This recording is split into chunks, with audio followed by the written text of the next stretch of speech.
So far, he had evinced no predilection for any special career. He was a sturdy, well-built lad of some 16 years old. He was, as his father said, not likely to set the Thames on fire in any way. He was as undistinguished in the various sports popular among boys in those days as he was in his lessons. He was as good as the average, but no better, had fought some tough fights with boys of his own age, and had shown endurance rather than brilliance. In the ordinary course of things, he would probably, in 3 or 4 years' time, have chosen some profession, and indeed his father had already settled in his mind that as Harry was not likely to make any great figure in life in the way of intellectual capacity, the best thing would be to obtain for him a commission in His Majesty's service, as to which, with the doctor's connection among people of influence, there would not be any difficulty. He had, however, said nothing as yet to the boy on the subject. The fact that Harry had 3 younger brothers and 4 sisters, and that Dr. Sandwith, who was obliged to keep up a good position, sometimes found it difficult to meet his various expenses, made him perhaps more inclined to view favourably the offer he had that morning received than would otherwise have been the case. 2 years before, he had attended professionally a young French nobleman attached to the embassy. It was from him that the letter, which had been the subject of conversation, had been received. It ran as follows. Dear Dr. Sandwith, since my return from Paris, I have frequently spoken to my brother, the Marquis of St. respecting the difference of education between your English boys and our own. Nothing struck me more when I was in London than your great schools. With us, the children of good families are almost always brought up at home. They learn to dance and to fence, but have no other exercise for their limbs, and they lack the air of manly independence which struck me in English boys. They are more gentils. I do not know the word in your language which expresses it. They carry themselves better. They are not so rough. They are more polite. There are advantages in both systems, but for myself, I like yours much the best. My brother is, to some extent, a convert to my view. There are no such schools to which he could send his sons in France, for what large schools we have are under the management of the fathers, and the boys have none of that freedom which is the distinguishing point of the English system of education. Even if there were such schools, I am sure that Madame, my sister-in-law, would never hear of her sons being sent there. Since this is so, the Marquis has concluded that the best thing would be to have an English boy of good family as their companion. He would, of course, study with them under their masters. He would play and ride with them, and would be treated as one of themselves. They would learn something of English from him, which would be useful if they adopt the diplomatic profession. He would learn French, which might also be useful to him, but of course the great point which my brother desires is that his sons should acquire something of the manly independence of thought and action which distinguishes English boys. Having arranged this much, I thought of you. I know that you have several sons. If you have one of from 14 to 16 years, and you would like him to take such a position for 2 or 3 years, I should be glad indeed to secure such a companion for my nephews. If not, would you do me the favor of looking around among your acquaintances, and find us a lad such as we need? He must be a gentleman, and a fair type of the boy we are speaking of. I may say that my brother authorizes me to offer in his name, in addition to all expenses, 2,000 francs a year to the young gentleman who will thus benefit his sons. I do not think that the political excitement which is agitating Paris need be taken into consideration. Now that great concessions have been made to the representatives of the nation, it is not at all probable that there will be any reoccurrence of such popular tumults as that which brought about the capture of the Bastille.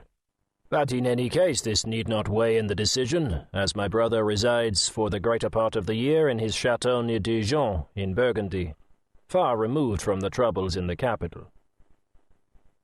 The more Dr. Sandwith thought over the matter, the more he liked it. There were comparatively few Englishmen in those days who spoke the French language.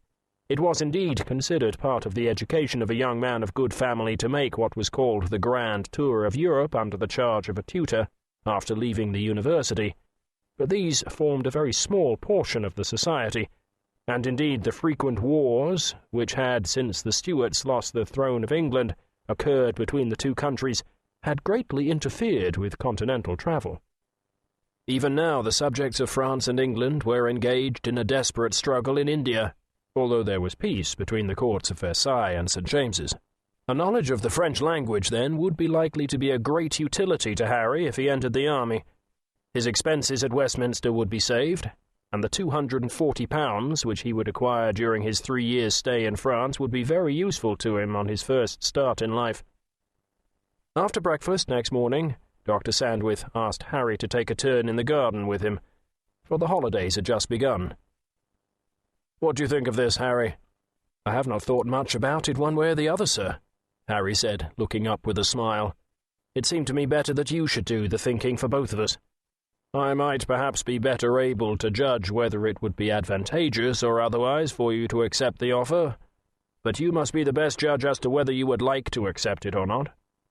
"I can't quite make up my mind as to that, sir. I like school very much, and I like being at home. I don't want to learn Frenchified ways, nor to eat frogs and snails and all sorts of nastiness. Still, it would be fun, going to a place so different to England and hearing no English spoken, and learning all their rum ways and getting to jabber French. It might be very useful to you in the army, Harry." And then the doctor stopped suddenly. "The army?" Harry exclaimed in a tone of astonished delight. "Oh, sir, do you really think of my going into the army? You never said a word about that before. I should like that immensely." "That slipped out, Harry, for I did not mean to say anything about it until you had left school.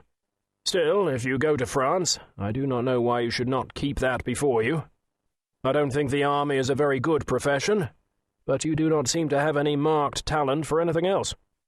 You don't like the idea of medicine or the church, and you were almost heartbroken when I wanted you to accept the offer of your Uncle John of a seat in his counting-house. It seems to me that the army would suit you better than anything else, and I've no doubt that I could get you a commission. Now, whenever we fight, France is sure to be on the other side, and I think that it would be of great advantage to you to have a thorough knowledge of French, a thing which very few officers in our army possess. If you accept this offer, you will have the opportunity of attaining this, and at the same time of earning a nice little sum, which would pay for your outfit and supply you with pocket money for some time." "Yes, sir, it would be first-rate," Harry exclaimed excitedly. "Oh, please accept the offer. I should like it of all things. And even if I do get ever so skinny on frogs and thin soup, I can get fat on roast beef again when I get back." "That is all nonsense, Harry, about frogs and starving. The French style of cookery differs from ours, but they eat just as much, and although they may not, as a rule, be as broad and heavy as Englishmen, that is simply a characteristic of race. The Latin peoples are of slighter build than the Teutonic. As to their food, you know that the Romans, who were certainly judges of good living, considered the snail a great luxury, and I dare say ate frogs too. A gentleman who had made the grand tour told me that he had tasted them in Paris and found them very delicate eating. You may not like the living quite at first, but you will soon get over that, and once accustomed to it, you will like it quite as well as our solid joints. My principal objection to your going lies quite in another direction. Public opinion in France is much disturbed. In the National Assembly, which is the same as our Parliament, there is a great spirit of resistance to the royal authority. Something like a revolution has already been accomplished, and the king is little more than a prisoner." "But that would surely make no difference to me, sir." "No, I don't see that it should, Harry. Still, it would cause your mother a good deal of anxiety." "I don't see it could make any difference," Harry repeated. "And you see, sir, when I go into the army and there is war, Mother would be a great deal more anxious." "You mean, Harry," the doctor said with a smile, "that whether her anxiety begins a little sooner or later does not make much difference?" "I don't think I quite mean that, sir," Harry said. "But yes," he added frankly, after a moment's thought, "I suppose I did. But I really don't see that supposing there were any troubles in France it could possibly make any difference to me. Even if there were a civil war, such as we had in England, they would not interfere with boys." "No, I don't see that it would make any difference, and the chance is so remote that it need not influence our decision. Of course, if war broke out between the two countries, the marquis would see that you were sent back safely.